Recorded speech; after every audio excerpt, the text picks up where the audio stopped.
आज प्रातःकाल कनाडा के अल्बर्टा प्रांत से हमारे पास एक संदेश आया। वह व्यक्ति लिखता है, नमस्ते, I like your content, how to become a part of the satanic community, all I want is money, power and wealth. अब इस व्यक्ति ने हमारी श्रृंखला के किसी एपिसोड को देखकर हमसे संपर्क किया कनाडा के अल्बर्टा प्रांत से, और इसने यह संदेश भेजा है। इसको म्लेच्छराज का अनुयायी बनना है और इसको लगा कि चलो ठीक है, वीडियो में तो जो बातें बताई जा रही हैं वो सब अपनी जगह पर हैं, लेकिन अगर म्लेच्छराज के हम अनुयायी बन जाएं तो अतिशीघ्रता से हम उतने दौलत, शोहरत इत्यादि से युक्त हो जाएंगे। तो इसीलिए इसने संपर्क किया। लेकिन हम स्पष्ट कर दें कि इस प्रकार के हम किसी भी गतिविधि का न समर्थन करते हैं, न प्रोत्साहित करते हैं, न सहयोग करते हैं। कुछ लोग कह रहे थे कि महाराज विक्रमादित्य का युद्ध तो शकों से हुआ था, तो क्या शक नामक जो म्लेच्छ हैं वो भी म्लेच्छराज के ही अनुयायी हैं? तो हाँ, शक इत्यादि, हूण इत्यादि बहुत से जो म्लेच्छ जातियां हैं वो सब म्लेच्छराज के ही सैनिकों के विभाग में आते हैं। जिस समय जो भी व्यक्ति म्लेच्छराज के पद पर बैठता है वो इन समस्त समुदायों का सर्वोच्च नायक और दंडाधिकारी होता है। और महाराज विक्रमादित्य का जिन शकों से युद्ध हुआ था उन्हीं के कुछ दशकों के बाद हमारा भी युद्ध पूर्व जन्म में उनसे हुआ था, जिसके विषय में हम संकेत कर चुके हैं जब हम पृथ्वी सिंह के नाम से थे, और इस विषय में हमने एक दो लघु वक्तव्यों में संकेत भी किया है। और उस समय शकों से ही युद्ध करते हुए हम मृत्यु को प्राप्त हुए थे। इसीलिए हम इस विषय में जितनी स्पष्टता से जान रहे हैं उतनी स्पष्टता से आप नहीं जान रहे, और इसीलिए हम इस विषय पर जितना प्रामाणिक और जितना ठोस कथन करने का साहस रखते हैं उतना आप नहीं रखते। बहुत से लोग उपहास कर रहे हैं कि शास्त्रों में तो ये सब नाम नहीं मिलते। तो इसका कारण यह है कि शास्त्रों में जिस प्रकार के नाम और जिस प्रकार के शब्दावली का प्रयोग किया गया है वो सब शब्दावली और नाम तो उन आर्ष परंपराओं के लिए हैं, म्लेच्छ परंपराओं के लिए नहीं। तो हमने बहुत से नाम ऐसे बताए जो प्रचलित भाषा में आजकल के म्लेच्छ समुदायों के मध्य प्रसिद्ध हैं, क्योंकि वहां उसकी अधिक पैठ है, अधिक प्रसिद्धि है, और उसका जो संकेत ग्रंथों में प्राप्त होता है उसके अनुसार हमने बात की। जैसे विक्टोरिया को विक्टावती के नाम से, मैकॉले को मेकल के नाम से ये सब बताया गया है। तो जिस प्रकार से आर्ष ग्रंथों को लिखने की शैली रही है और जिस प्रकार से उस कथन को अभिव्यक्त किया जाना चाहिए उसको अगर नहीं समझ पाएंगे आप तो अक्षरशः क से कलम और ख से खरगोश इस भाषा में ग्रंथ आपको व्यक्त नहीं करेंगे ये सब बातें। तो हम चर्चा कर रहे थे म्लेच्छराज के अनुयायियों के नियम पर। म्लेच्छराज के अनुयायियों के 20 नियम हम बता चुके हैं, शेष नियमों पर अभी चर्चा करेंगे। म्लेच्छराज के पूर्व काल में, वर्तमान म्लेच्छराज के अल्पावस्था में, प्रारंभ में उसने देव शक्तियों की आराधना की थी। कुछ लोगों ने यह प्रश्न किया था कि जैसे हमने गौर का उदाहरण दिया जिसने नक्रोमेंसर तलवार का प्रयोग करके देवताओं को मारना आरंभ किया था, ऐसी एक मैथोलॉजिकल कथा मार्वल वाले दिखाते रहते हैं। तो हमने कहा था कि म्लेच्छराज के जीवन को समझने के लिए आप उससे एक प्रेरणा ले सकते हैं, क्योंकि म्लेच्छराज के जीवन से प्रेरणा लेकर भी ऐसे चरित्रों को गढ़ा जाता है या गढ़वाया जाता है सोसाइटीज के द्वारा। अभी फ्रांस के जो ओलंपिक आयोजन हुए वहां भी आप इस प्रकार के बहुत से संकेत और चिन्हों को समझ सकते हैं। यदि आप इस विषय में थोड़ी भी रुचि रखते हैं तो आपको सरलता से वो सारी कड़ियां जुड़ती हुई दिख जाएंगी। तो म्लेच्छराज प्रारंभिक अवस्था में तो सही मार्ग पर ही चलने का प्रयास कर रहा था, लेकिन क्या हुआ कि जिन मंत्रों का प्रयोग करके वह देवताओं को आहुति प्रदान करता था उन मंत्रों में वह अधिकृत नहीं था, और उन आहुतियों के देवताओं के पास पहुंचने पर देवता उन आहुतियों का बहिष्कार करते थे, परित्याग करते थे, अशुचि मानकर उन आज्यों को अमेध्य मानकर अस्वीकार करते थे, जिसके कारण यह परिश्रम तो करता था किंतु देव शक्तियां प्रसन्न नहीं होते थे, अभीष्ट फल प्रदान नहीं होती थी। क्योंकि इष्टान भोगान हिवो देवा दास्यन्ते यज्ञ भाविता तर्दत्तान प्रदायभ्यो यो भुंक्तेस्तेन एव सह। तो इष्टान भोगान हिवो देवा दास्यन्ते यज्ञ भाविता, और यज्ञ क्या है? यज्ञ विधि पूर्वक किए जाने पर ही अभिष्ट फल को प्रदान करता है। अनधिकारी के द्वारा अविधि पूर्वक किया गया यज्ञ दुष्कृत को जन्म देता है, अशुभ परिणाम को जन्म देता है। तो अशुचि हवि का जब बहिष्कार देवताओं ने किया इसके प्रति तो ये बहुत क्रोधित हो गया और इसने मूर्ति भंजन का संकल्प लिया, और वहीं से यह पैशाचिक शक्तियों का आराधक बन गया। और उसके बाद उसको कलयुग के 15 प्रधान अनर्थकारी तत्वों का परिचय प्राप्त हुआ। वहीं से उसको आगे फिर नायकत्व की संसिद्धि कराई गई म्लेच्छों के समुदाय के विस्तार के लिए। तो यही कारण है कि म्लेच्छराज के निर्देश से जब भारत में मूर्ति भंजन करके म्लेच्छराज के पास पहुंचाया गया मूर्तियों को, शालग्राम शिलाओं को, और वहां पर अपने चरण के नीचे मृक्षराज के सैनिक उसका मर्दन करने लगे, तब देवराज इंद्र ने वज्र प्रहार के माध्यम से मृक्षराज की सेना के एक बहुत बड़े भाग को नष्ट कर दिया था और देवताओं ने उन देव प्रतिमाओं को उठाकर गंडकी नदी में डाल दिया था। और इसका संकेत भी आपको भविष्य पुराण में प्राप्त हो जाएगा और पिछले अनुभाग में हम इसको संक्षेपतः अभिव्यक्त भी कर चुके हैं। अब कुछ लोग कहते हैं कि जैसे कालयवन का स्पष्ट वर्णन मिलता है, जैसे अन्य का स्पष्ट वर्णन मिलता है, तो हम तो भागवत को मानेंगे, भूसुंडी रामायण को मानेंगे, लेकिन तुम्हारी बात नहीं मानेंगे। ये वही लोग हैं जिन्होंने मन में संकल्प ले रखा है कि अगर निग्रहाचार्य नाक से सांस ले रहे हैं तो हमको गुदा से सांस लेनी है, क्योंकि हमको निग्रहाचार्य का विरोध करना है। इसीलिए भेद और छेद को ढक कर रखना सीखना चाहिए। भेद को और छेद को कहीं भी प्रकाशित कर दोगे तो हो जाएगा अनर्थ। अब इससे ज्यादा संकेत हम नहीं कर सकते हैं, क्योंकि इससे ज्यादा संकेत मंदबुद्धियों के लिए किया जाता है। अस्तु, हम बात कर रहे थे म्लेच्छराज के अनुयायियों के लिए जो नियम है उस श्रृंखला में।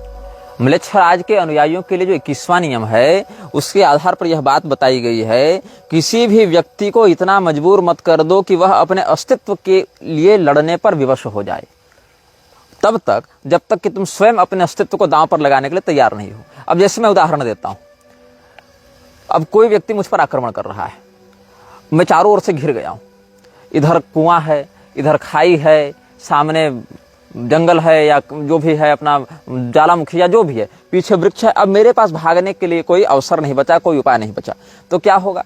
इस स्थान पर जहां भागने के लिए कोई विकल्प नहीं है, वहां जब शत्रु मेरे सामने होगा तो मैं अपनी सारी शक्ति और सारी योजना लगाकर उससे लड़ने के लिए विवश हो जाऊंगा। उस समय फिर मैं अपनी सामान्य शक्ति से कहीं अधिक श्रेष्ठ प्रदर्शन कर बैठूंगा और तब मेरे शत्रु को हम मार भी सकते हैं, क्योंकि मेरे पास विकल्प नहीं बचेगा। भागने के लिए जब विकल्प नहीं बचता है तो किनारे पर खड़ा व्यक्ति अपनी अंतिम शक्ति का प्रयोग करके परिपूर्ण सामर्थ्य के साथ प्रहार करता है। तो इस बात से म्लेच्छराज बचना चाहता है। म्लेच्छराज अपने अनुयायियों को यह निर्देश देता है 21वें नियम के आधार पर, किसी व्यक्ति को मारो लेकिन उसको इतना मजबूर मत कर दो कि वो समझे कि अब मेरे पास रास्ता नहीं बचा, क्योंकि जब रास्ता नहीं बचता है तो वो पूरी शक्ति से वार करता है। और अगर आप उसको इस स्थिति में लाने के लिए तैयार हैं तो समझिए कि यदि आपने उसको इस स्थिति में लाया है, यदि आप उसको उस जगह फंसा कर मारना चाहते हैं तो स्वयं भी वहां पर मरने के लिए तैयार रहिए, क्योंकि अगर वो जान गंवाने के लिए तैयार है तो वह इतनी कोशिश अवश्य करेगा, इतना प्रयास अवश्य करेगा कि आपको भी नष्ट कर दिया जाए, मार दिया जाए। इसलिए म्लेच्छराज जब भी किसी को मरवाता है, सामुदायिक रूप से या वैयक्तिक रूप से, तो ऐसे तरीके से मरवाता है कि व्यक्ति को एक दो ऑप्शन दिखता रहे, ताकि वो अपनी पूरी शक्ति का केंद्रीकृत प्रयोग न कर सके। उसको लगे अच्छा ये नहीं तो ये कर लेंगे, ये नहीं तो ये कर लेंगे, तो पूरे मतलब अब अंतिम उसके पास चारा न बचे, ऐसी इसके अंदर भावना ना आए कि भैया मेरे पास कोई विकल्प शेष नहीं, अब तो मारना ही पड़ेगा, मरना ही पड़ेगा। ऐसी स्थिति, मरो या मारो की स्थिति मत आने दो। एक दो विकल्प उसके पास छोड़ो जिससे उसका ध्यान भटकता रहे, उसकी शक्ति भटकती रहे। 22वें नियम के आधार पर म्लेच्छराज के अनुयायियों को 3 चीजों को प्राप्त करके उसको सुरक्षित रखना होता है: मनी, पावर एंड रिस्पेक्ट। धन, सत्ता, सम्मान, या संपदा, सत्ता और सम्मान। अगर आपके पास पैसा है, अगर आपके पास सामर्थ्य है, अगर आपके पास शक्ति है, सम्मान है, तो ही आप म्लेच्छराज के अभियान को परिपूर्णता के साथ आगे बढ़ाने में सहयोगी हो सकते हैं। यदि आपके पास पैसा नहीं है, यदि आपके पास सम्मान नहीं है, यदि आपके पास सामर्थ्य नहीं है, पैसा नहीं है तो लोग आकर्षित नहीं होंगे, सम्मान नहीं है तो आकर्षित हुआ व्यक्ति भी चला जाएगा, और सामर्थ्य नहीं है तो आप धन का इच्छानुसार प्रयोग नहीं कर सकते, पैसा नहीं कमा सकते। इसलिए तीनों एक दूसरे से जुड़े हुए हैं। लेकिन इन तीनों में भी सम्मान आपके पास होना चाहिए, मतलब सामाजिक रूप से आप समाज में प्रसिद्ध और प्रतिष्ठित होने चाहिए, क्योंकि अप्रतिष्ठित रहेंगे, बदनाम रहेंगे, यदि आपकी छवि बहुत खराब रहेगी तो लोग आपकी ओर आएंगे नहीं, जुड़ेंगे नहीं, आपकी बात से प्रभावित नहीं होंगे। तो म्लेच्छराज के विषय में जो आप अपना अभियान सफल करवाना चाहते हैं, म्लेच्छराज के सिद्धांत को उसके हृदय में स्थापित करना चाहते हैं, वो कैसे होगा? इसीलिए आपको सबसे पहले प्रतिष्ठित होना पड़ेगा, पैसे वाला बनना पड़ेगा, सम्मानित होना पड़ेगा, सामर्थ्यवान बनना पड़ेगा, ताकि लोग देखें अरे इनका सामर्थ्य तो देखो, इतने बड़े बड़े लोग इनके पास आते हैं, अरे इनका वैभव तो देखो, इतना बड़ा बड़ा इनका जो है महल है, कार का काफिला है, इतने बड़े बड़े इनके घर हैं, तो इसका अर्थ एक बहुत अच्छे व्यक्ति होंगे, बहुत सम्मानित व्यक्ति होंगे। और पैसा जिसके पास होता है उसके पाप तो पैसा से ही ढक देता है समाज, मतलब समाज देखता है कि धनी है तो समस्त दोष उसके क्षम्य है। और अगर सब कुछ है लेकिन सम्मान नहीं है तो भी लोग आपके बात से प्रभावित नहीं होंगे। इसीलिए धन, सामर्थ्य और सम्मान, इन तीनों पर अपनी पकड़ को बनाकर रखना ही म्लेच्छराज ने 22वें नियम के आधार पर अपने अनुयायियों को बताया है। म्लेच्छराज का 23वां नियम यह कहता है कि कभी भी समाज में आक्रोश का प्रदर्शन मत करो, एकदम शांत बने रहो, हम्बल रहो, काम रहो, किसी भी प्रकार की उत्तेजना मत दिखाओ। कहीं बयान दे रहे हो, कहीं मीटिंग में बैठे हो, कहीं पर किसी सभा सोसाइटी में बैठकर किसी को समझा रहे हो, तो सदैव अपने व्यक्तित्व को बिल्कुल शांत और समझदार के समान प्रस्तुत करो, ताकि लोग यह समझें कि बड़े सुलझे हुए व्यक्तित्व के स्वामी हैं, बड़े शांत हैं, बड़े धैर्यवान हैं। तो जो व्यक्ति धैर्यवान होता है, जो व्यक्ति शांत व्यक्तित्व का धनी होता है, उससे अधिक लोग जुड़ना चाहते हैं। मुझसे अधिक लोग क्यों नहीं जुड़ना चाहते? क्योंकि मैं खरी खरी कह देता हूँ, मैं सीधे सीधे कह देता हूँ, इसलिए मेरे समर्थक से अधिक मेरे विरोधी हैं। लेकिन वहीं पर अगर हम 10 प्रकार के भी गलत काम कर रहे होते, लेकिन कैमरे के सामने बड़े सुंदर, सरल, एकदम सामान्य, एकदम दंडवत वाली मुद्रा में रहते, सबके सामने बड़े मुस्कुरा कर मिलते, और चाहे पीछे कितनी भी गलत बातें करते या करने वालों का समर्थन करते, लेकिन लोग हमें एक अच्छे व्यक्ति के रूप में देखते। अभी मुझे अच्छे व्यक्ति के रूप में जितने लोग देख रहे हैं, उससे कहीं अधिक लोग बुरे व्यक्ति के रूप में देख रहे हैं। अहंकारी है, घमंडी है, क्रोधी है, ऐसा देखते हैं। तो म्लेच्छराज अपने अनुयायियों को यह सतर्क करता है, कभी भी समाज में उग्रता का प्रदर्शन मत करो, सदैव शांत बने रहो, ताकि जो व्यक्ति शांत रहता है, समाज उस पर संदेह नहीं करता, अरे ये तो सीधा साधा गौ आदमी है, ये क्या गड़बड़ करेगा। और वही व्यक्ति पीठ पीछे इतने बड़े षड्यंत्र को जन्म देता है, जिससे बड़े बड़े उपद्रव हो जाते हैं। तो म्लेच्छराज अपने अनुयायियों के लिए कहता है कि तुम हमेशा शांत बने रहो। इसके बाद अगला नियम क्या कहता है?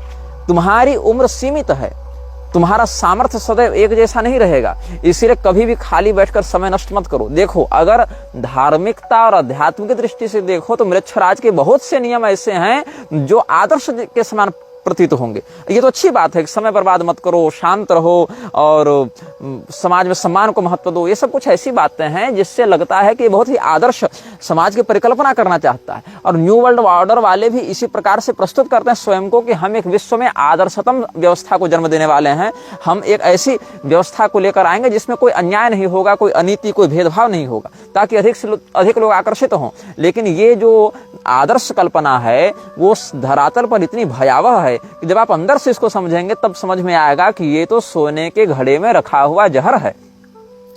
तो म्लेच्छराज यह कहता है कि तुम बूढ़े हो रहे हो, तुम्हारी कार्य क्षमता, तुम्हारी शक्ति घटती रहेगी, इसीलिए जो काम तुम 25 साल की उम्र में कर सकते हो 45 में नहीं, 65 में नहीं कर सकते हो। इसीलिए जिस समय जिस प्रकार का सामर्थ्य तुम्हारे पास है उसको पूरा निचोड़ लो, उसका पूरा प्रयोग कर लो। अगर पूरा प्रयोग कर लोगे तो उससे अपेक्षित जो फल है पूरा प्राप्त करोगे, और समय बीत जाएगा तो तुम वह ऊर्जा नहीं प्राप्त कर सकते हो, वह विनियोग नहीं कर सकते हो, और काम तुम्हारा पीछे चला जाएगा। म्लेच्छराज का 25वां नियम यह कहता है कि ऐसी बात समाज के सामने प्रस्तुत करो जिसको लोग पहले से पकड़ना चाहते हो, लालायित रहते हो। मतलब लोग जो सुनना चाहते हैं वैसी बात बताओ। लोग अगर चाहते हैं कि हमको विधवा विवाह करना है तो तुमको हाँ विधवा विवाह में क्या बुराई है। लोग अगर चाहते हैं कि मुझे लव मैरिज करनी तो हाँ लव मैरिज में क्या बुराई है। लोग अगर चाहते हैं कि अच्छा चलो पुरुष और स्त्री के मध्य का भेद मिटा दो, समलैंगिक संबंध बनाओ, तो कहो हाँ क्या बात है, बिल्कुल सही। तो बदलते हुए जमाने के साथ बदलो, ये म्लेच्छराज का अगला नियम है। मतलब जैसा जैसा समाज चाहता है वैसा वैसा तुम उसके सामने अपने मानसिकता को दिखाते जाओ। इससे क्या होगा, समाज से तुम टकराओगे नहीं। और वस्तुतः क्या होता है, पहले एक दो लोग कुछ बात कहते हैं, उनको लोग कहते हैं पागल है। जैसे म्लेच्छराज ने किसी नियम को लागू किया, म्लेच्छराज ने मान लो आज नियम लागू किया कि सभी लोग अपने पहले बच्चे का मांस खाएंगे। बहुत पैशाची की बात है, एक तरफा विद्रोह होगा समाज में कि नहीं नहीं हम ऐसा नहीं करेंगे। लेकिन जो लोग प्रतिष्ठित हैं, जिनके पास पैसा है, जिनके पास सामर्थ्य है, म्लेच्छराज के ही एजेंट हैं और इन तत्वों से युक्त हैं, कैमरे के सामने हम्बल हैं, वो धीरे धीरे करके 5 साल, 10 साल, 20 साल में कहेंगे कि हाँ ऐसा भी होना चाहिए, ये भी ठीक बात है, इससे विश्व की जनसंख्या नियंत्रित रहेगी। फिर 10-5 वैज्ञानिक मिलकर कहेंगे कि अपने बच्चे का मांस खाने से ये फायदा है, ये बीमारियां नहीं होती हैं। ऐसा करते हुए, और कुछ तो स्वाभाविक पैशाचिक मानसिकता से रहेंगे, तो इससे क्या होगा, एक संगठनात्मक शक्ति का निर्माण होगा और वह शक्ति आंदोलन करेगी, दंगे करेगी और सरकार के सामने ऐसे रूप में प्रस्तुत करेगी कि हम भी एक कम्युनिटी हैं, हम भी एक संस्था है, हमारा भी एक सिद्धांत है, हमारी यही जीवन शैली है, यही हमारा लाइफ स्टाइल है। तब धीरे धीरे जाकर जो बड़े लोग हैं समाज की नजर में, वो कहेंगे हाँ ये बात भी लागू की जा सकती है। और उस समय समाज जिस प्रकार का मनोबल देखता है अपने आदर्शभूत लोगों का, वैसी ही मानसिकता से युक्त होता जाता है, तो वह कहेगा यही सही है। तो 10 साल 15 साल पहले जो नकारात्मकता थी वही 1-2 पीढ़ी जाते जाते एक जनरलाइज उपलब्धि हो जाएगी। इल्यूमिनाती की जब आधिकारिक घोषणा हुई थी, स्थापना की, तो वहां भी भ्रूण हत्या इत्यादि को बिल्कुल जनरलाइज करने की बात रखी गई थी, जिसको तात्कालिक सरकारों ने बहुत विरोध किया था। लेकिन हुआ क्या, अंत में समय लगता है स्वीकार्यता में, लेकिन आज भ्रूण हत्या एक ऐसा विषय बन गया है जिस पर कोई बात भी नहीं करना चाहता। मतलब वो तो बिल्कुल सांस लो और सांस छोड़ो, इतना सामान्य विषय हो गया है। शादी के बाद भ्रूण हत्या एक सामान्य विषय हो गई, लेकिन अब तो वो इतना कचड़ापन हो गया है उसमें कि शादी के पहले भी 10-10 भ्रूण हत्या हो तो पुलिस पूछताछ नहीं कर सकती, डॉक्टर पूछताछ नहीं कर सकते, इतना उसको विकृत करके स्थापित कर दिया गया है। तो कभी भी ऐसा ऑफर नहीं देना चाहिए जो समाज के हितों से, मानसिक हितों से, जो उसकी रुचि है उससे टकरा जाए। हमेशा जनता को लगना चाहिए कि तुम तो उसी के मन के अनुसार चलते हो, मतलब हम जो सोचते हैं हमारे नेता भी वही सोचते हैं। इससे जनता को लगेगा कि अच्छा ये तो बहुत अच्छा व्यक्ति है, जितना अच्छा हम उतना अच्छा वो। 26वां नियम यह कहता है कि न्याय की प्रतीक्षा करो। न्याय की प्रतीक्षा करो, ये 26वां नियम इसलिए कहता है ताकि समाज की मानसिकता को समझकर किसी भी निर्णय को कभी भी न्याय कह दिया जाए और कभी भी अन्याय कह दिया जाए। एक छोटा सा उदाहरण देता हूं आपको। शादी 18 साल की उम्र में होनी चाहिए लड़कियों की, और लड़कों की 21 साल। ये ठीक है, एक बात लागू कर दी गई, लोगों ने धीरे धीरे मान लिया। उसके बाद शादी 21 साल की उम्र में होनी चाहिए। अब अगर 18 साल की उम्र में करते हो शादी तो वो अन्याय होगा, गैर कानूनी हो जाएगा। इससे पहले व्यभिचार की जब धारा थी, व्यभिचार करने पर दंड मिलता था, अब कोई दंड नहीं होगा, अब तो केस मुकदमा FIR कुछ भी नहीं होगा, अब प्राइवेसी का मामला हो गया। तो कहने का भाव हमारा यह है कि प्रतीक्षा करो। समाज जैसा बनना चाहता है, समाज को हम जैसा ढाल रहे हैं, उसमें अगर समाज पर्याप्त ढल चुका होता है तो पहले के अन्याय आज के समाज के लिए न्याय हो गए, और पहले के जो न्याय थे आज के लिए अन्याय हो गए। पहले जो काम करने से दंड नहीं मिलता आज मिल जाएगा, पहले जो काम करने से दंड मिलता था अब नहीं मिलेगा। तो जस्टिस क्या है, न्याय क्या है? तुम्हारी इच्छा ही न्याय है। अगर हम चाहें कि ये काम गलत है तो वो गलत हो जाए, हम चाहें नहीं ये काम सही है तो वो काम सही हो जाए। इसलिए कभी भी हड़बड़ी में न्याय की कामना मत करो, प्रतीक्षा करो। हो सकता है जो काम आज तुमको गलत लग रहा हो, कल को हम ऐसा कुछ प्रभावी रूप से लागू कर दें कि वही सही काम हो गया। या हो सकता है जो काम करने पर आज तुमको पुरस्कार मिल रहा हो, कल को उसी काम को करने पर तुम्हें दंड मिलने लगेगा। इसलिए न्याय और अन्याय कुछ नहीं है, न्याय और अन्याय तुम्हारी रुचि का विषय है। यही अगला नियम मृक्षराज ने बताया कि तुम बस प्रतीक्षा करो, धैर्यवान बने रहो और सीक फॉर जस्टिस, चाहे कितना भी समय ले ले। आज तुम्हें जो लोग गलत कह रहे हैं वही लोग कल तुम्हारा अनुसरण करेंगे, तुम्हारे उसी काम में तुम्हारे सहयोगी बनेंगे। 27वां नियम यह कहता है कि तुम जिस प्रकार की जीवन शैली जी रहे हो उसकी आदत अपने बच्चों में डालो। मतलब जिस प्रकार का तुम्हारा अभिष्ट जीवन है, जीवन शैली जी रहे हो उसकी आदत डालो। अगर गरीब हो तो अपने बच्चों में गरीबी की आदत डालो, अगर अमीर हो अपने बच्चों में अमीरी की आदत डालो। इसके परिणाम स्वरूप क्या होगा, जो गरीब व्यक्ति है अगर उसके बच्चे को गरीबी की आदत लगेगी तो कभी भी जीवन में वो विद्रोह का साहस नहीं कर पाएगा, कभी भी जीवन में वो आगे इस सभ्यता या इस व्यवस्था से टकराने का साहस नहीं कर पाएगा कि नहीं हमारा तो यही है फेट और हम तो वही इतनी ही औकात रखते हैं, हम तो भैया 2 टाइम की रोटी कमा ले तो ठीक है। इसके आगे उसकी बुद्धि जाएगी ही नहीं, वो वैश्विक स्तर पर चल रहे नेटवर्क को समझ नहीं पाएगा। और अगर वो अमीर है तो उसके बच्चों को अमीरी की आदत लगनी चाहिए, लत लगनी चाहिए, ताकि जब वो अमीरी की लत में पड़ जावे और कभी अगर वो इस सिंडिकेट का विरोध करना चाहे तो उसको तुरंत गरीब बनाकर उसके मनोबल को तोड़ा जा सके। और वो जब उसको तड़प उठेगी, करे मेरे पास इतना पैसा, इतनी गाड़ी, इतना बंगला, इतना वैभव था, सब के सब चला गया, अब हमको ये वापस चाहिए, तलब उठेगी, तब उसको फिर पैसा देकर अपना गुलाम बनाया जा सके। देखो अगर तुम हमारा विरोध करोगे तो ये जो दौलत शोहरत तुम खानदानी ऐशो आराम में रह रहे हो वो सब के सब तुम्हारा नष्ट हो जाएगा और तुम बिल्कुल सड़क छाप बन जाओगे, तुम्हारा हम दिवालियापन निकाल देंगे, तुमको दिवालिया कर देंगे।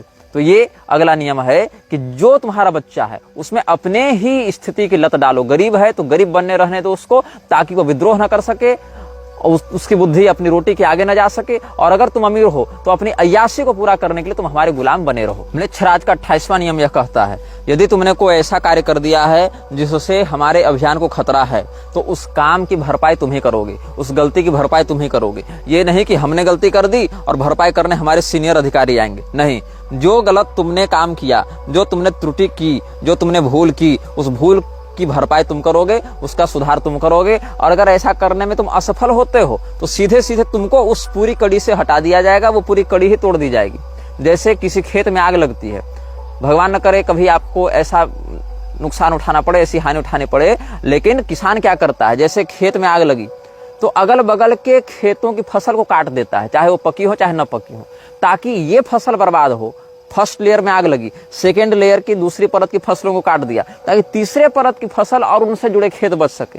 तो दूसरे परत की फसलों ने कुछ बिगाड़ा नहीं था, वो केवल कनेक्शन बना रहे थे पहले और तीसरे लेयर के बीच में। पहले लेयर में आग लगी तो दूसरे लेयर की फसल काट दो ताकि तीसरे और बाकी लेयर वाले बच सके। यही है, जिसने गलती की अगर उसने उस गलती को नहीं सुधारा, उस स्तर के अधिकारी ने, उस स्तर के गुलाम ने अगर उस काम को ठीक नहीं किया तो उसको पूरे के पूरे सिस्टम से काट दिया जाएगा, अलग कर दिया जाएगा, ताकि उसके कारण बाकियों की पोल न खुले। ये 28वां नियम है। 29वां नियम जो है वो बड़ा प्रसिद्ध है और कई बार तो हम भी अपने वक्तव्यों में प्रयोग करते हैं, लेकिन मृक्षराज के प्रोत्साहन के रूप में नहीं, सैद्धांतिक रूप से, क्योंकि इसमें बहुत सारे नियम तो अगर दैवीय संपदा के दृष्टिकोण से नियंत्रित भाव से प्रस्तुत किए जाएं तो अच्छे भी हैं। जैसे बंदूक है, अब बंदूक आतंकवादी के हाथ में है कि आरक्षी के हाथ में है, उसके प्रभाव पर वैसा निर्भर करता है। कोई औषधि है, औषधि अगर सही विधि और सही मात्रा में सही व्यक्ति को दी जाए तो वह रोग निवारण का कार्य करती है, अन्यथा विनाश का कारण बनती है। उसी प्रकार से 29वां नियम क्या है कि कम से कम बोलो, अधिक से अधिक सुनो और अपनी आंखें सदैव खुली रखो। कहाँ क्या हो रहा है इसको सतर्कता पूर्वक देखते रहो, ऑब्जर्व करते रहो और बोलो कम, सुनो अधिक। इससे क्या होगा, तुम अपने विषय में रहस्य को छिपाने में समर्थ हो जाओगे और सामने वाले के विषय में अधिकाधिक जानकारी को प्राप्त कर लोगे। म्लेच्छराज का 30वां नियम 30वां नियम क्या है, कभी भी सामने वाले के समक्ष विषय को संपूर्णता से मत बताओ। विषय को उतना ही बताओ जितना उसका स्तर है, जितनी उसकी मेधा है, जितनी उसकी प्रज्ञा है, और सदैव अपने पास ऐसी मूलभूत जानकारी को छिपा कर रखो कि वो अगर तुम्हारे ऊपर विश्वासघात करना चाहे, तुम्हारे साथ कपट करना चाहे, तो भी तुम पूर्णतया क्षतिग्रस्त न हो। तुम्हारे पास जानकारी का वह जो भंडार है वो इतना अपने पास वैयक्तिक रूप से गुप्त रहे जिसके दुरुपयोग से वह तुम्हें अस्थायी क्षति न पहुंचा सके, प्रतिपक्षी तुम्हारा विशेष नुकसान न कर सके, अधिक हानि न कर सके। इसीलिए सामने वाले को उतनी ही और वैसी ही जानकारी दो जिसको अगर वो कहीं सार्वजनिक भी कर दे किसी रूप में तो उससे तुम्हारे मूल अस्तित्व और अभियान को किसी प्रकार की क्षति न पहुंचे। यह वीडियो जल्द ही हटा दिया जा सकता है। कृपया थर्ड पार्टी ऐप्स का उपयोग करके डाउनलोड करें। आप इस वीडियो को अपने चैनल पर फिर से अपलोड भी कर सकते हैं।